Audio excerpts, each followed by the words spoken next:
Good day, everyone. This is our group project in subject in Philippine politics and governance.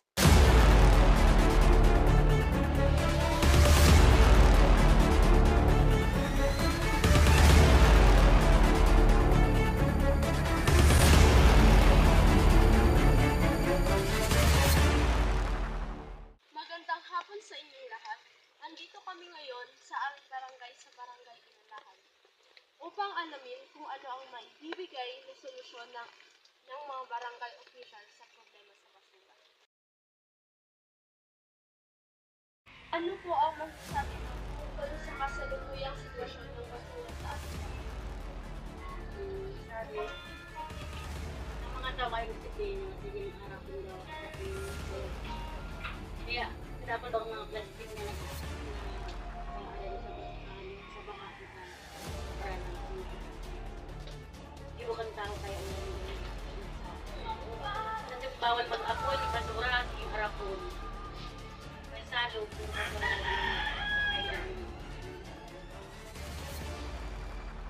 Ano po ang mensahe mo sa mga tao tungkol sa responsibilidad sa basura? dapat kaya, ang basura, tiglaan na yan. Kakalot na lang, tiglaan sa mga kalot at ilalagyan ng basura para di bawal na magsulo, yung tiglaan na nila, sa cellphone. Nakaano ka yan siya, kung mga plastic, may mga lang, kung mga plastic, kung mga dahon, tao sila nila, magpalit yung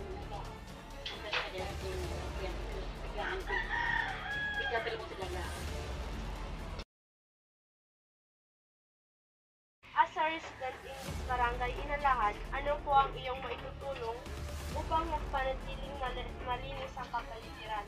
Ay tulong po sa aking kabarangay para mapanatiling malinis ang kapaligiran. Ang kausapin ko ang buong komunidad na pagtulong-tulungan ang paglinis para mapaganda ang kapaligiran ng barangay.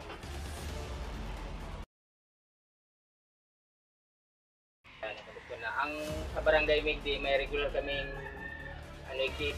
pagrarabot kada semana, bribe kami. Tapos kada katapusan ng kada suna nagpaparabot kami sa Barangay Mi.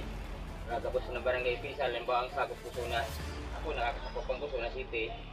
Pagkatapos ng mayroong semana kang ulan, nagpaparabot kami sa suna ko. Pero kami mga Barangay Official, kanya-kanya kaming linis sa mga kasuna mi sa kada Sabado kada every Saturday hanggang isang bulan. Pagkatapos naman parabot naman kami sa Kamuyang Suna. Yan ang naging solution mi sa Kamuyang Barangay. Araw pa yan. May nagkamakulog naman daw dahil sa mga basura.